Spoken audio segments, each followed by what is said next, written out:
Welcome to the Library Show. I'm Beth, and I'm here with Daniel Summers Jr. from the Center for Puppetry Arts. Daniel, thank you so much for being here today. Thank you for having us. This is great.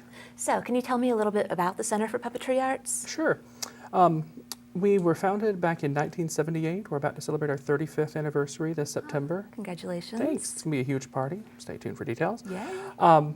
And Vincent Anthony, our founding executive director, had an idea of a place where you could combine the centuries-old worldwide art forms of puppetry and have a place that would look at the puppet traditions from different civilizations and from different times and places, and also have a place that puppeteers could perform, and then also have an educational component where you could teach basics of puppeteering, but also use puppetry as a means to help with other, messages and whatnot. The sort of joke that we have at the center is puppetry is our means, it is not our result. Our result are happy memories and enlightened thoughts and creativity, exploration, that kind of thing. Okay. So it sounds like the center's not just for kids then. Not at all, not at all. We are definitely an educational, very entertaining educational facility. We are definitely focused on helping explore learning, which therefore means a lot more kid-focused, family-friendly activities, but every quarter we will have something for adults. In fact, most of the world considers puppetry to be more of an adult form of artistic expression than Americans would necessarily think. We got spoiled by Jim Henson and Sesame Street and others that have just sort of shaped how we think of things, but then you have traditions like Bunraku, which is a Japanese tradition that is very much an adult form. Or also Punch and Judy out of the European style. That is not a kid's show. No, not really. No. So, and we represent all of that. So, no, there's lots for adults to do. There's also workshops and classes. We even offer career development stuff in our education floors. Oh, nice. And the museum is definitely for everyone. There's stuff for the little kids, but then also stuff for adults to look at and go, oh, that's cool. I didn't realize that was happening. And it's all multi-layered. So you can be there with your child, you can be there with your grandparents, and everyone's going to have a great experience. Oh, that's great. Now, as far as going, I understand that the Georgia Public Library Service has a partnership with the Center for Puppetry Arts. Can you tell me more about that? I'd love to. It's called our Passport to Puppetry, and holding it up for the camera. And every single public library, y'all have been very, very generous to allow us to have these where the patrons can check them out, just ask the librarian for help. And you get about a week or so, it varies by branch, to then come to the center. It includes 4 free museum entries.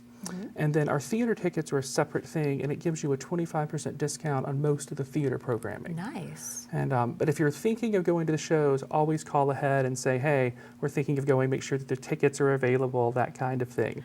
That is good advice. Yeah. I would hate to get Shows there are and be popular, disappointed. then you'll sell out, exactly. But with the passports, you do get to go into the museum, completely free, and you get to explore all the different exhibits we have to offer. And we've got quite a few exhibits up, and they rotate throughout the years, just, to keep everything fresh.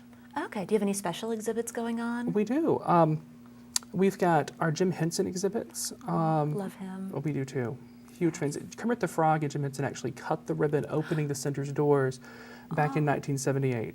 I did read about that. That's so great. The Henson family has always had a very close relationship with us. We love them, they love us, and we're just honored by everything that he contributed to the world art form of puppetry. And so we've got one exhibit that focuses on sort of a biographical look at him. Here's where he started with Sam and Friends, how he met his wife, and then it goes all the way up through his career, and then a whole other exhibit called Wonders from His Workshop that focuses on the technological collaborations that Henson and his, different partners came up with, like how Big Bird actually works as a, full body puppet. Yeah. The same puppeteer has been puppeteering Big Bird for over 40 years. That is amazing. Yeah. My arm would be so tired by now. His arm and just the way he sees out of it. I'm not going to spoil everything because you need to come to the museum and see it. But then we also have Puppets, the Power of Wonder, which is our permanent exhibit, and it has international representations of puppetry. There's some form of puppetry in every major culture on our planet. And that's pretty much because we define puppetry as taking an inanimate object, using it to help tell a story. And so I actually brought some puppets, if you don't mind me bringing them out. Okay. Here, and these are not museum puppets, these are just demonstration puppets that we can take out and bang around and that kind of thing. So don't feel you can't touch, but Okay. you've got to play. And this is a basic marionette. She is a representation of a Rajasthani woman, but there's a wonderful puppet tradition from all over, but especially in India, Pakistan, the subcontinent, all of that kind of thing. I can't wait to hear more about her, and there will be more from Daniel Summers Jr. and the Center for Puppetry Arts after the break. get a break. Stay tuned. Ahoy, mates and buccaneers. Set sail this summer for the Cobb County Public Library near you for the summer reading program. Pick up your reading log at any of our 16 locations, write down all the books you read this summer, and then bring it back and show your librarian at the end of the summer. Visit your local library all summer long for fun programs that are free And fun. and free. And then at the end of the summer, we're having a huge party with games, prizes, and activities, so hope to see you there.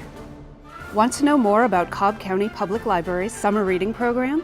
For more information, visit your local library and speak with your very own neighborhood librarian, or go to our website at www.cobbcat.org/SRP. So welcome back to the Library Show. Now, Daniel Summers Jr. is going to tell us some more about the great puppet you saw right before the break. So here we go again. Okay. If you'll grab the control rod there. Yeah, okay. Part of what we can talk about when you come to the museum and take like the guided tour or work with one of our teaching artists are more than just what the puppets are, where they come from. Right now, believe it or not, you're exploring the laws of physical science. We're manipulating gravity by holding up this marionette and knocking her about and making her wave and whatnot. And we can actually explore different concepts like that with the kids in the museum and in the different workshops that we have. And it's just a wonderful way to have a touching off point to talk about different things, different cultures. You can just sort of bounce her around like that. But then there's also other styles. This is a very traditional style of puppet. When you hear the word puppet, you think of this or a hand and rod style like Kermit the Frog. I'll go ahead and take her. Oh, okay, thanks. We're going to move on to some animals now. Okay. But then we have this new exhibit that is called Wild, Woolly, and Wonderful. Ooh, And it focuses on animal representations in puppetry. okay. And so here's a mask, and masks are totally counted as puppets. Okay. You use, it's an inanimate object you're bringing to life to tell the story. And so if you hold that Oh, yeah. guy, I'll hold up this elephant, which is another type of marionette. Marionette just means a strung or stringed puppet. And this guy are similar to some of the ones we have in our museum. Again, I'm not going to bring something out of the museum because it's a museum, and Yeah, we have the rules alarms on would be that. going off Exactly, But what Wild, Woolly, Wonderful is doing is really cool. It's examining how different cultures represent different animals in their storytelling, but then simultaneously what those representations mean in the different cultural context. For example, the tiger is known around the world. There's different types of tigers in different places. Most of the world considers the tigers a certain way. In China, though, the tiger is considered the king of beasts, Really? not the lion, like Okay. most of the rest of the world would sort of Yeah, think. I And mean, so you we're think- examining, right, King of the Jungle. I right. mean, And like we have a Lion King prototype mask from Disney's The Lion King that Julie Taymor did, and it examines, okay, here's different ways of representing these different animals, but then also, no, here's what this means in this context and how it's different from this culture's context. Neither's right, neither's wrong. It's just a cool exploration. So oh, cool. then we have another sort of animal in residence right now. Oh, can you tell me more about that? Well, I could. Let's just get that mask to stand up. I'll just put him like that. Yeah, right now we have a rather well-known storybook of Dr. Seuss's The Cat in the Hat.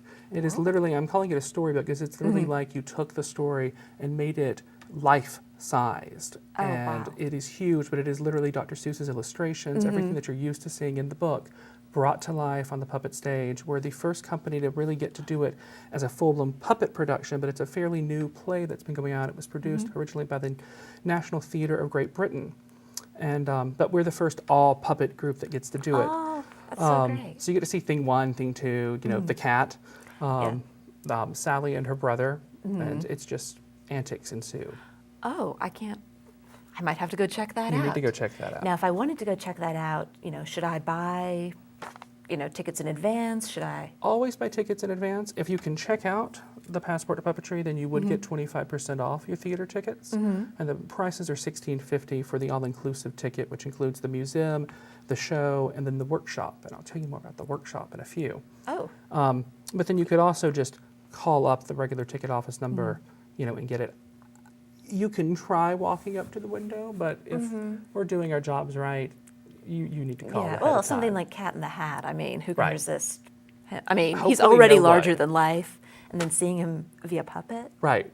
like, And just wait till you see it. I mean, like the voices sound exactly what you just imagined that they always sounded like. And just yeah.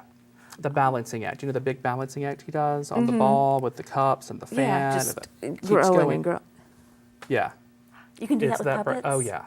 Oh, There's wow. a lot of things you can do with puppets that you can't do with real actors. You know, there's different ways you can have a puppet hold something. You know, there's some limitations. Puppets don't have opposable thumbs. Puppets can't just pick something up. You have to make them pick it up. But Oh, cool. no, John and Jason really just ran the gamut with the show and figured out all these amazing tricks. You know, Ryan's set is just, like I said, it's just out of the book. Oh, So- that's so great. Well, I hope to get to see it, and I hope that everyone else gets to go see it too. And we'll be right back with more from the Center for Puppetry Arts after this break. Hey guys, thanks for coming. Are we in trouble? No, you're not in trouble. I just want to set some ground rules. Like what? Well, remember last week when you hit Vinny in the head with the shovel? I do not recall that. Of course not. Well, it was pretty graphic. Too graphic for the kids. So I'm gonna have to block you. You know, I got to make this up to you. This is Vinny's watch, and I want you to have it. You deserve No, it. thank you. That's really not necessary. No. Come here. Welcome back to the Library Show, and we're about to hear more about the Center for Puppetry Arts. So if I go to the center, or especially to the Cat in the Hat show, what can I expect? What else is there? Sure. So you get to tour around the museum. Remember Wild Willie Wonderful New Animal Exhibit. Yes. You get to see the show, and then you get to go upstairs to make your own Create a Puppet Workshop puppet. And this guy, of course, is the cat in the hat. I recognize him. And this is actually not the finished product, though. Really? Yes, this is a shadow puppet. This Oh. is the means to make the shadow that you would actually use on the screen. And the kids and the families, everybody gets to make these. You'll see these little cutouts here. That's so that the light, as it's shining through, will change the color. So then when it's pressed against the shadow screen, you actually get to see it. And we encourage everyone to take these home. You know, make it a full, fun day's worth of activities. And you can explore different things as you're doing it. It's really cool. We've done studies. If children hear something and it's sort of funny, they might remember it. If they see something and it's eye-catchy, a little bit better chance. If they see and hear it at the same time, okay, we're doing good. But the minute you get the tactile sense involved, learning retention goes through the roof. So as we're building this, the teaching artist can actually talk about, you know, okay, so what's this thing that the cat has? Why don't we have these? You know, oh, it's a tail. You know, and well, now are we used to seeing hats on cats? You know, and that kind of thing. Only and on then, the internet. right? You know, memes are great. But even then, we can talk about, you know, the cat in the hat. You know, why does that sound that way? What are those? You know, why did Dr. Seuss make these words sound this certain way? And then you get into rhyming, and you get into language and literacy and that kind of thing. So, it's all fun, but there's definitely learning going Well, on. and then you could, you know, even make your own story from it. I mean, the Cat in the Hat goes into his adventures. You Right. could keep it going. Right. I mean, there's, I mean, Yeah, it's you boundless. have to. I mean, it's once you've made the puppet, you're still not yet the puppeteer. You have to perform it. You have to play with him. Then you start being a puppeteer, and everybody should be a puppeteer. It is just an awesome, awesome, amazing art form, and it's a wonderful feeling to see your, you know, your own creativity coming to life that way. You know. So it sounds like you can learn a lot from puppets and the Center for Puppetry Arts. Oh, I think so. I think so. Oh, that's so great. Is there anything else you want to share with us? Maybe the website, and I'll Oh, hold up yeah. our little show card one more time. So the show is playing, it's Dr. Seuss's The Cat in the Hat through July 28th. Okay. And the website is www.puppet.org. And don't forget to first visit your public library to pick up your passport so you can get 25% off to the show. Yeah, and free admission to the museum. And free admission to the museum. Well, thank you so much for being here, and stay tuned for more of the Library Show. You can sit with me, imagine what you'd see if every child had a book to read. So the mission is for us to get a book to each and every child.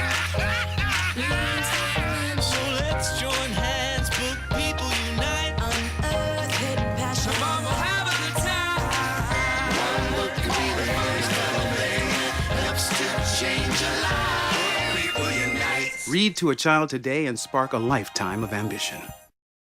Welcome back to the Library Show. I'm Beth. And I'm Shannon. We thought it would be a lot of fun to share puppet books with you this month. There are so many different types of puppets and so many different types of puppet books. My first book is Shadow Play by Paul Fleischman. It's about a brother and a sister who attend a shadow puppet show. Shadow puppets are flat, articulated puppets. Articulated means they have moving parts, like moving arms and legs. And they're called shadow puppets because you view them from behind a screen. So all you can see is the puppet's shadow. This is a really interesting book with a twist ending, and I know you'll love to read it. My first book is called Pinocchio the Boy, and it was written and illustrated by Lane Smith. Sure, you probably know the story of Pinocchio, you know, the guy who wooden puppet, his nose grows whenever he lies, until finally the blue fairy turns him into a real boy.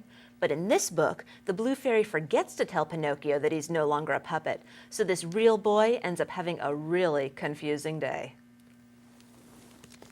This book is a chapter book. It's called Noah Barleywater Runs Away by John Boyne. It's about a little boy named Noah who runs away from home. As he's walking through the forest, he discovers a toy shop full of wooden toys. Noah discovers that his favorite toys in the toy shop are the wooden puppets. He meets the toy maker, and they spend the day talking together. Eventually, the toy maker convinces Noah to return home, but the toy maker has a secret of his own. You'll have to read this book to find out the toy maker's secret. I brought a chapter book too. Mine is called The Strange Case of Origami Yoda, and it was written and illustrated by Tom Engelberger. Yes, illustrated. This book is written like a notebook, with notes on drawings on every page.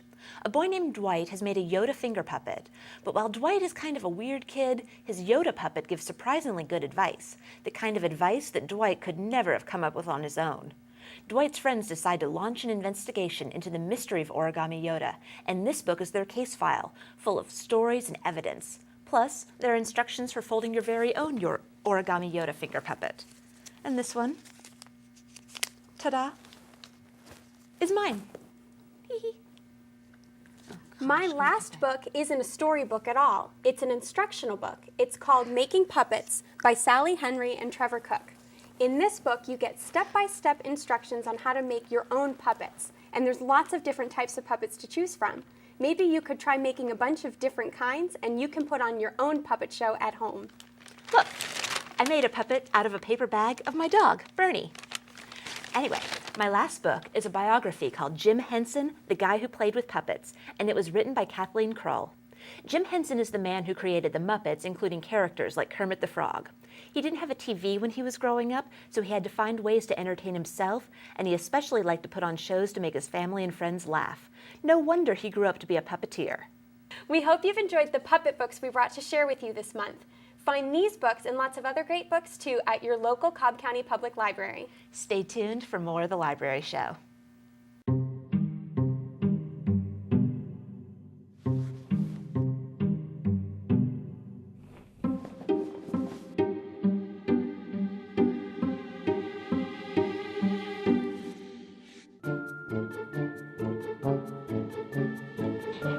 The smallest moments can have the biggest impact on a child's life. Ready or not, here I come. Take time to be a dad today. Daddy, I'm gonna find you. Welcome back to the Library Show.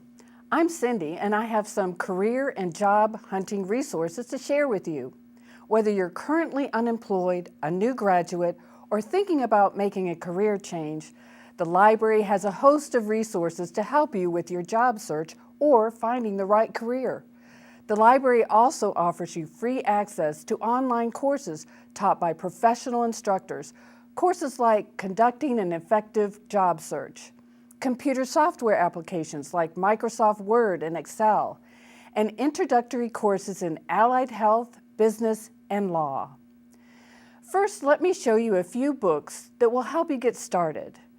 For help choosing the right career, the Occupational Handbook is a comprehensive guide for information on hundreds of occupations, what they do, the work environment, education or training needed, average salaries, and more. This guide also offers projections for occupations that will be in high demand in the next few years. One of the most popular guides for job hunting and career information is What Color is Your Parachute? By Richard Bowles. This guide includes insights into resumes, networking, interviewing, and salary negotiations. The key to getting a job interview is a professional resume and a winning cover letter. Martin Yates' book, Knock 'em Dead Resumes, is a step-by-step guide that can help you create what Yates calls a killer resume. Yates also has a cover letter guide with sample letters and suggestions on how to personalize your cover letters to make them stand out with the competition. The library also has online resources to help you. Let me show you a couple of examples. Learning Express Job and Career Accelerator is an online resource that provides personalized, step-by-step job search assistance. You can explore occupations that fit your interest, experience, and skills with over 1,000 detailed occupation profiles. Search for available jobs from a database of over 5 million up-to-date job postings. Create a professional resume and cover letter. Learn interviewing and networking techniques. Improve your work skills, and prepare for occupation-related exams. It also helps you plan, adapt, and track your progress for multiple job searches. To access Learning Express Job and Career Accelerator, go to the library's website, www.cobcat.org, then click on eLibrary in the list under Collections. On the left sidebar, click on All Databases and then scroll down the list of resources until you see the link for Job and Career Accelerator. If you're using your home computer, you'll need to enter the Galileo password. The current password can be found by logging into your account with your library card number and PIN number. If you'd like a more in-depth approach to exploring career opportunities, writing a resume, or learning new computer skills, the library offers access to an educational program called Learn for Life, formerly known as Ed2Go. Learn for Life offers you access to hundreds of instructor-led online courses. For the job hunter, there's Resume Workshop, 12 Steps to a Successful Job Search, and Achieving Top Search Engine Positions. You can also explore careers by taking introductory courses for pharmacy technician, paralegal, medical coding, and many, many others. Do you need computer skills? You can also learn basic computer skills and take computer application courses like Microsoft Word and Excel, QuickBooks, and Adobe Illustrator. These courses are developed by expert instructors and have continuous enrollment dates. Each individual course is offered online for 6 weeks and features 12 lessons with online discussions, homework, quizzes, and a final exam. To explore additional courses offered through Learn for Life or to enroll in a course, go to the library website and click on eLibrary, then scroll down to the link for Learn for Life.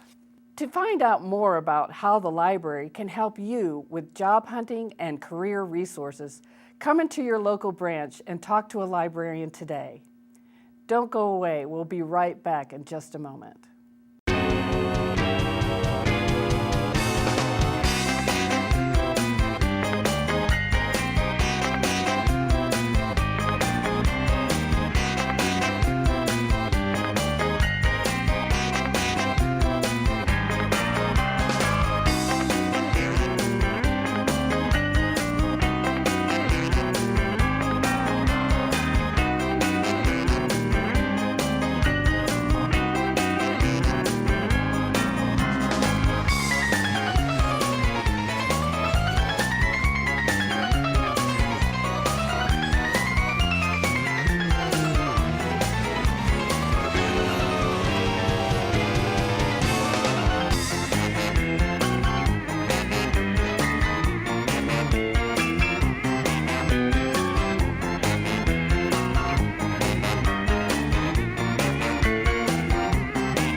For more information on anything you've seen on this month's episode, visit our website at www.cobcat.org. On behalf of all of us here at the Library Show, thanks for watching, and we'll see you next time.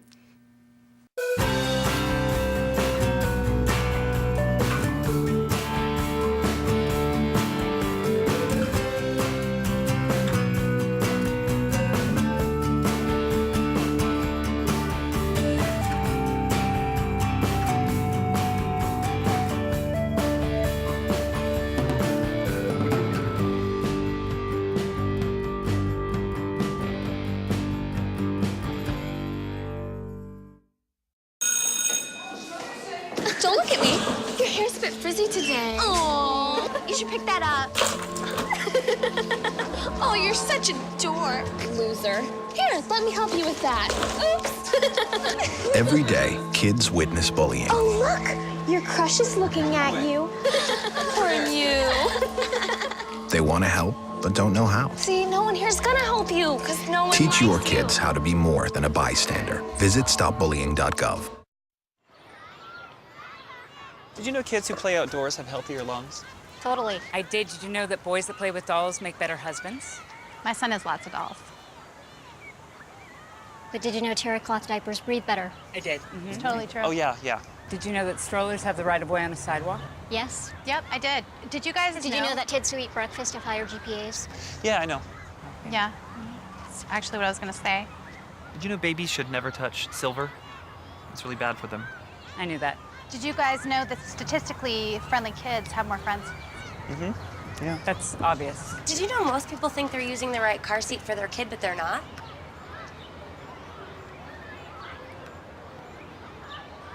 Parents who really know it all know for sure that their child is in the right seat at the right age and size.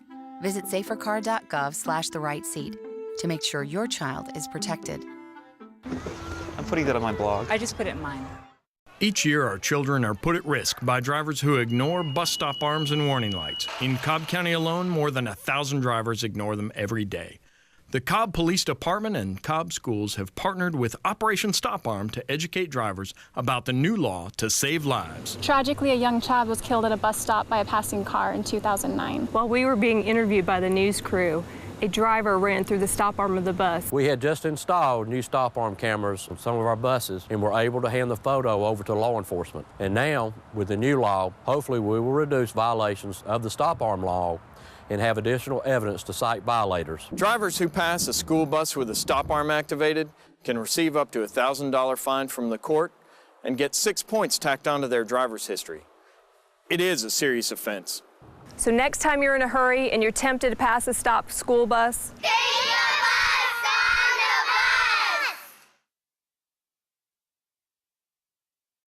Shelters are the best places to find a new pet. What a perfectly beautiful little lady. That's where you'll discover healthy, loyal, and loving animals. Cute little rascal. Eager to become a part of your family. A person is the best thing to happen to a shelter pet. Oh, ladies first. Be that person. Adopt. This is living. Hey, kid. To find out more, visit theshelterpetproject.org.